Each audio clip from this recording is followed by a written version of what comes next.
air, the heat, the sea, the fire, the vibe, the bomb, the songs, the arms. For God, this is a generation. For God, we are a generation. For God, you can see it in my eyes. Alright, y'all, welcome to Music Monday. My name is Juke from JUKWorld.com, as well as the creator of the Hip Hop Gospels. That's the Gospels Matthew, Mark, Luke, and John wrapped at hiphopholybible.com. And as well as holyfireofgod.com. This is HFOG TV. And what I want to talk about today is some tips for producing. So, I use Reason to produce as well as Pro Tools. I'll basically create the track in Reason, and then I'll bring it into Pro Tools to sequence them all together. And sequencing is just separating tracks, or bringing each track together to create this song at the end.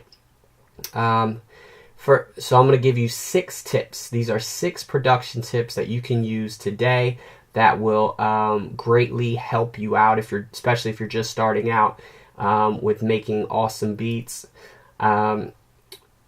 First thing we're going to talk about is capturing your listener in the first 3 seconds. Conceptually, you have to do that. If I'm a rapper, which I am, and I'm listening to beats that somebody sent me, I basically listen to the first 3 seconds to 5 seconds. If I don't get captured, I move on to the next track. So that's your primo time to capture your rapper if you're a producer selling beats. Or your audience if you're a producer just wanting to get your music out to your audience. Also, you want to buy good loops, okay? For instance, Reason is a program that comes with loops, or sometimes they'll come with factory loops, which is a kick will be, or a snare will be, or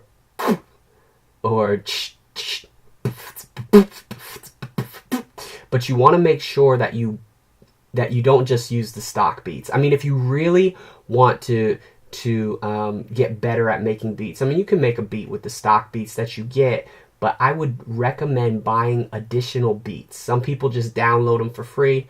I personally don't do that, but the point is you want to get more beats. So usually whatever comes with Reason or whatever comes with one of these programs is probably not going to be enough for you to have awesome beats. And so buy good stock beats. The third thing is layering drums. So layering drums, when you hear something on the radio and you hear an awesome drum beat, it's probably not just one drum beat. So for instance, you hear an awesome kick, or awesome drum combination. Say it's like,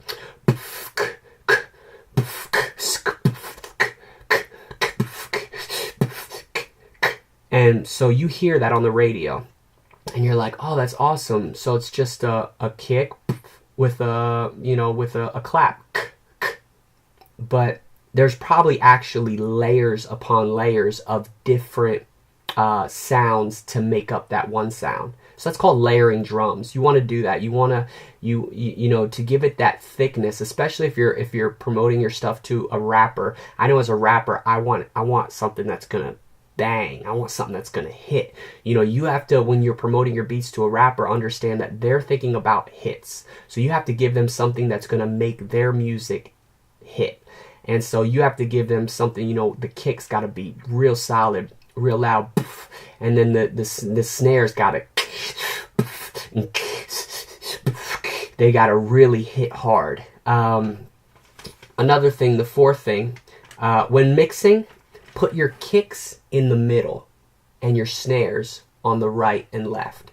So you are able to pan your instruments. You want to put, and different people have different rules for this, but a general rule is that you always want your kicks and your bass drum and your bass to be in the middle. And then some people put the kicks at 30. They'll pan them, or 30 to each side. But I like to put them at 100 on each side, and then the kick right down the middle. So I would recommend that to you as well as just starting out, and then you might get your own style and decide that you don't want to do that, and that's fine. But at least starting out, that might be a good place to start. Another thing is when you're starting out and you're like, well, how do I do this beat production thing? I don't understand. Copy beats that you like. So for instance, when I was starting out, there was a beat that came out by P. Diddy. It was I Need a Girl Part 2 with Genuine. And I just loved that beat when I always heard it. And so what I did is I went to my program at the time, which I believe was Reason. It might have been Fruity Loops. And I just listened to their beat. First I saw, okay, how many beats per minute is this? Okay, it was maybe 100 beats or something, whatever it was. And then, okay, well, where does the kick come in?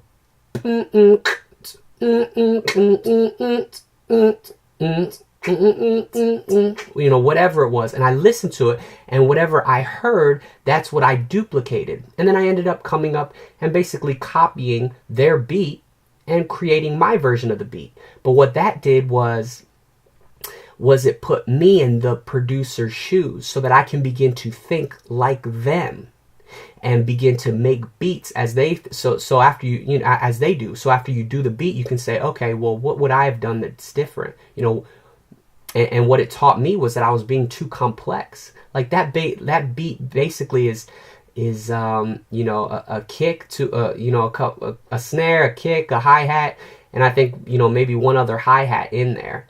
And it's just a basic beat, but everything is layered properly and mixed properly where it sounds really tight. And so what I was learning from that was that maybe some of my beats are too complex.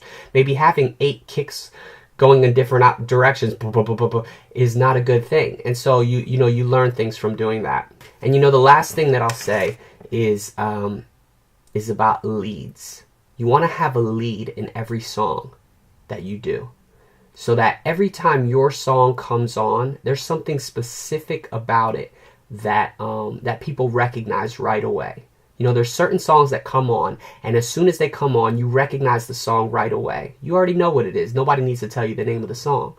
And that's because they have what's called leads in the song. There's a guitarist, and then there's a lead guitarist, the guy who does this certain kind of lead on the song that makes you remember that song.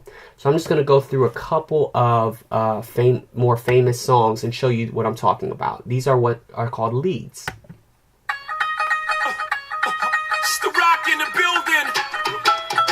Cali, something right now. Shuffle in the house. Meet me up. But this is a song by Jay-Z, and it has that lead on there. Ding, ding, ding, ding, ding, ding, ding, ding. I can't go that high, but and that's the thing that you remember, that as soon as that beat comes on in the club, you're like, oh my gosh, I know that song. Or in the Christian clubs. Another song, here we go. This is a song by Missy Elliott.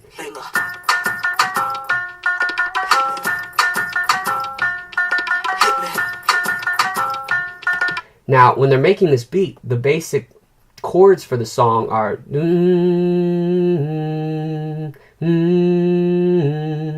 but they also have that lead for the song, and that's what makes you remember the song. And here's the last example I'll use. Oh yeah, Sweet Child of Mine by Guns N' Roses. And again, that's a lead that you remember. You always remember that song based upon the lead as soon as it comes on. So do some sort of a lead that is different on top of the beat. Don't just do the beat with 4 chords, but make sure you do those 4 chords with a lead.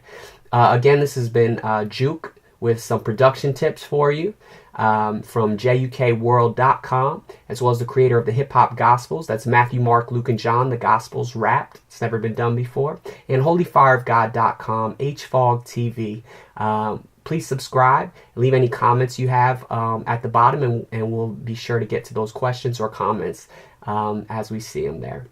So thanks so much, and God bless. The heat, the sea, the fire, the vibe, the bomb, the songs, the arms. For God, this a generation. For God. We are a generation for God. You can see it in my eyes. The trials, the passion is real. When I'm fasting, I'm smashing you cats with the seal. It's a generation for God. We are a generation. Check, yo, I rap acid, spoon feed your raps that are classics, crashes.